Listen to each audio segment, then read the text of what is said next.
हाल ही में राष्ट्रीय स्वयंसेवक संघ के सरसंघ चालक मोहन भागवत ने शिव पर एक गहरी और रहस्यमय टिप्पणी की। उन्होंने कहा कि शिव ने दुनिया का सारा विश्व अपने भीतर समा लिया। उन्होंने अपने सुख की परवाह नहीं की, बल्कि संसार की भलाई के लिए वह विष पी लिया। यही सच्ची सेवा है, यही सच्चा त्याग है। हमें भी जीवन में यही विचार अपनाना चाहिए। उनके इस बयान के बाद पूरे राजनीतिक गलियारों में हलचल मच गई है। हर कोई इस पर चर्चा कर रहा है कि भागवत जी का यह संदेश किसके लिए था। क्या यह किसी खास व्यक्ति को संकेत देने के लिए कहा गया था? अगर हाँ, तो वह व्यक्ति कौन है? राजनीतिक हलकों में चर्चा गर्म है कि यह इशारा सीधे प्रधानमंत्री नरेंद्र मोदी की ओर था। नरेंद्र मोदी, वर्षों की सेवा और नेतृत्व। नरेंद्र मोदी भारतीय राजनीति के सबसे लंबे समय तक प्रभावशाली नेताओं में से एक हैं। 13 साल यानी कि 2001 से 2014 तक गुजरात के मुख्यमंत्री रहे। 2014 से अब तक लगातार 10 साल प्रधानमंत्री के पद पर काबिज हैं। यानी कि पिछले 23 सालों से वे लगातार सत्ता में हैं और भारतीय राजनीति का सबसे अहम चेहरा बने हुए हैं।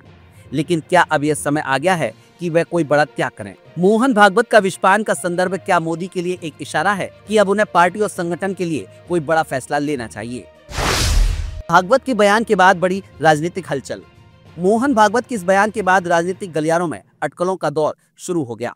सवाल उठ रहे हैं। नंबर 1, क्या नरेंद्र मोदी को पीएम पद छोड़ना होगा? नंबर 2, क्या अब वे संगठन के लिए कोई नया मार्ग प्रशस्त करने वाले हैं? नंबर 3, क्या यह बीजेपी के अंदर किसी बड़े बदलाव की आहट है? नंबर 4, क्या आरएसएस नरेंद्र मोदी से किसी बड़ी कुर्बानी की उम्मीद कर रहा है? इन सवालों ने दिल्ली की राजनीति में भूचाल ला दिया है।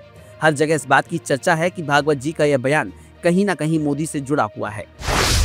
मोदी का सफर, शक्ति, सफलता और संघर्ष। नरेंद्र मोदी ने जिस तरह से बीजेपी और भारत की राजनीति को बदला, वह किसी से छिपा नहीं है। 2001 में गुजरात के मुख्यमंत्री बनने के बाद उन्होंने राज्य की राजनीति में बीजेपी की पकड़ मजबूत की। 2014 में प्रधानमंत्री बनने के बाद उन्होंने बीजेपी को देश की सबसे ताकतवर पार्टी बना दिया। 2019 में दोबारा जीत हासिल कर उन्होंने अपना प्रभुत्व और मजबूत कर लिया। लेकिन क्या अब पार्टी और संगठन की भलाई के लिए उन्हें कोई बड़ा कदम उठाना होगा?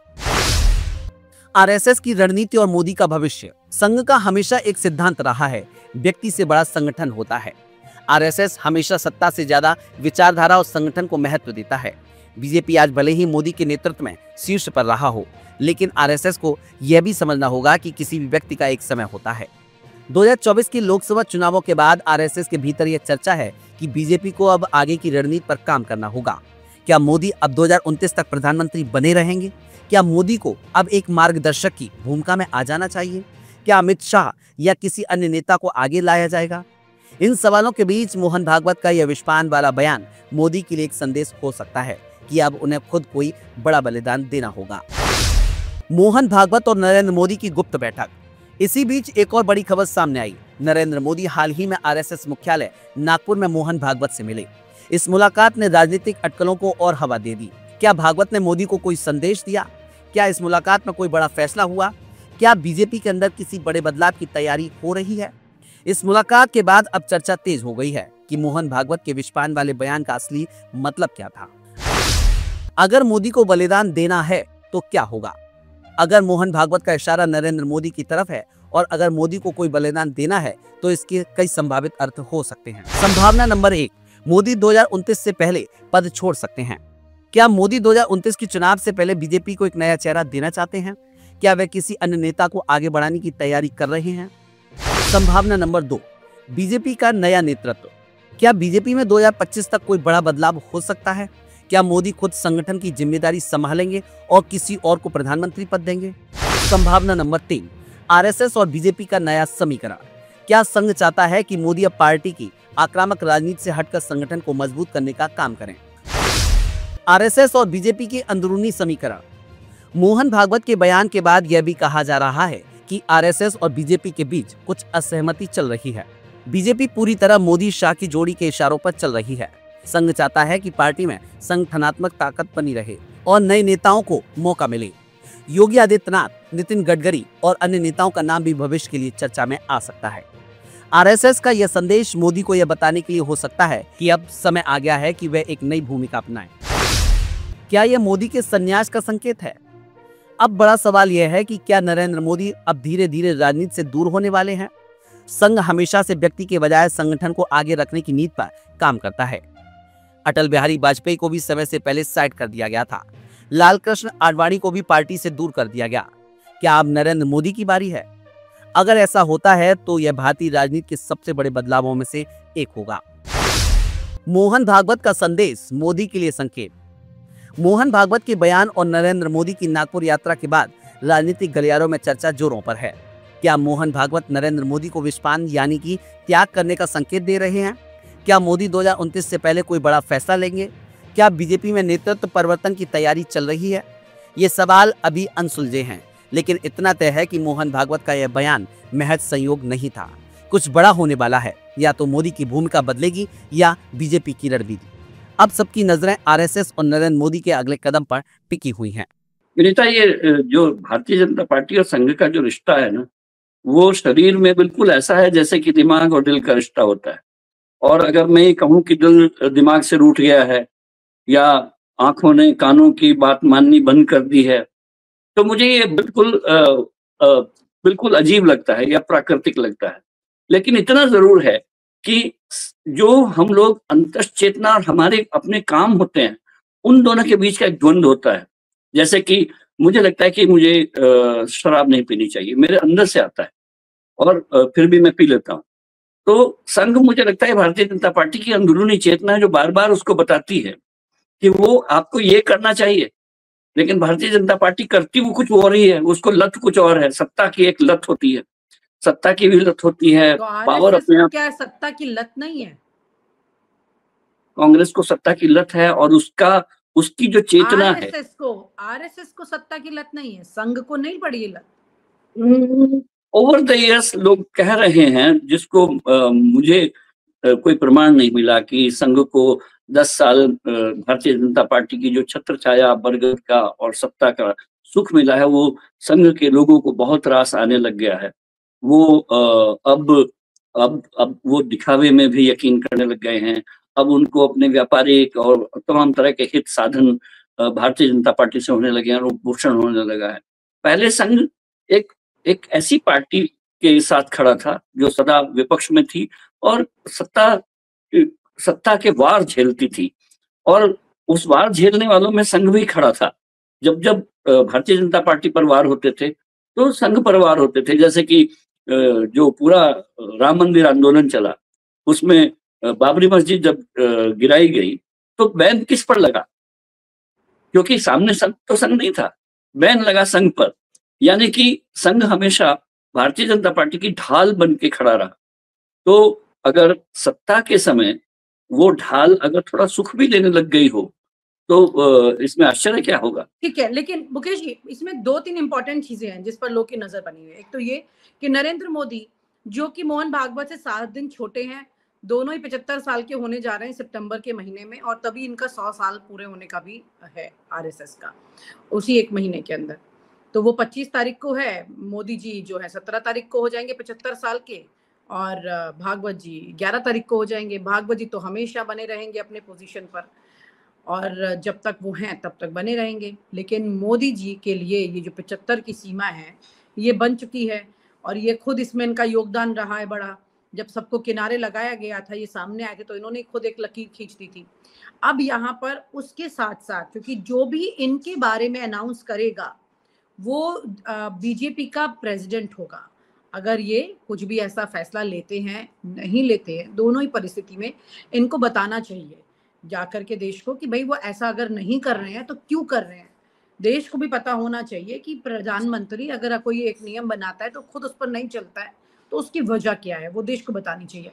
तो ये 2 बड़े फैसले तो कम से कम आज यहाँ पर तय हुए हैं, क्योंकि 20 मिनट की जो ये मुलाकात है, जाहिर सी बात है, आपको लगता है कि मीटिंग में बैठ के चर्चा हुई होगी या पहले ही सब कुछ डिसाइड हो चुका है? और एक ये ऑफिशियल मीटिंग में मोदी जी जो गए हैं अब हेडक्वार्टर संघ के, अब वहां जाके उन्होंने एक ये कम से कम एक ये क्लैरिटी कर दी है। और उनकी बॉडी लैंग्वेज को अगर हम देखें, वो जो हमने वीडियो चलाया उस बॉडी लैंग्वेज को देखें, तो नरेंद्र मोदी की बॉडी लैंग्वेज मोहन भागवत की तरफ झुकी हुई है, आदरणीय सत्कार टाइप की नजर आ रही है अभी। जबकि यही बॉडी लैंग्वेज जब अयोध्या में राम मंदिर के शिलान्यास की बात हो रही थी, वो मंदिर के जो इनॉग्रेशन की बात थी, उस वक्त नहीं था ऐसे। उस वक्त दोनों में बहुत दूरियां दिखाई दे रही थी।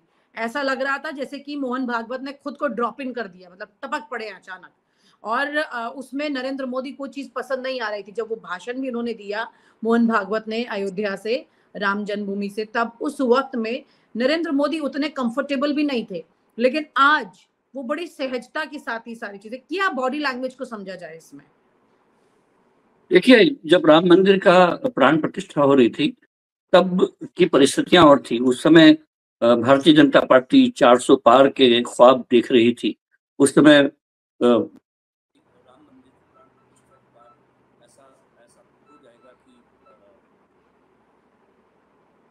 अब सब कुछ हमारे सामने सत्ता की दूसरी चाबी खड़ी हुई है और संघ उसमें साथ देने को तैयार खड़ा था।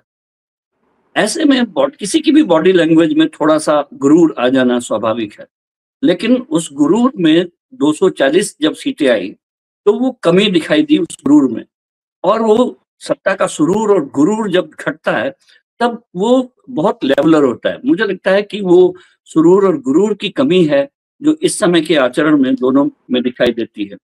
आज संघ बहुत मजबूत स्थिति में है और वो ऐसा नहीं है कि वो सिर्फ भारतीय जनता पार्टी के कारण, सत्ता में होने के कारण मजबूत हालत में है। आपने प्रतिनिधि सभा में संघ के आंकड़े देखे होंगे। उन्होंने जिस ढंग से अपनी पूरी प्रगति यात्रा को पेश किया, अगर आपने देखा होगा कि किस तरह से उनकी 72,000 से ऊपर शाखाएं हो गई हैं। इसी साल 10,000 शाखाओं में वृद्धि हुई है। सारे हेडक्वार्टर्स बन रहे हैं, जगह जगह पर बन रहे हैं। एक्सेप्टेबिलिटी, संघ की एक्सेप्टेबिलिटी, उसको गर्व से नाम लिया जाना, हर जगह संघ को का रुतबा होना, तो ये संघ में दम्भ तो नहीं आया लेकिन गर्व तो जरूर आया है।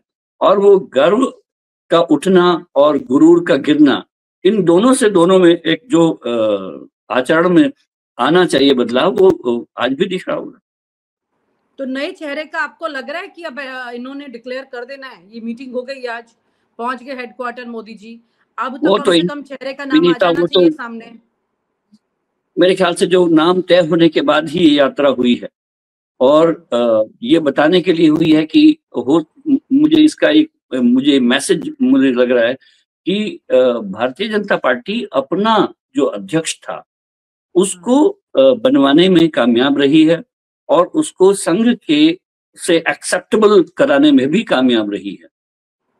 ओके, यानी कि आप कह रहे हैं कि बीजेपी अपना राष्ट्रीय अध्यक्ष बनाने जा रही है, ना अगर संघ की मर्जी का। अगर संघ का थोपा हुआ अध्यक्ष भारतीय जनता पार्टी पर आ रहा होता तो प्रधानमंत्री नरेंद्र मोदी को संघ मुख्यालय जाकर इतनी ऑप्टिक्स दिखाने की आवश्यकता क्या थी? अच्छा, वो तो फिर नाराजगी दिखाते या अनबंसी दिखती या तनाव सा होता।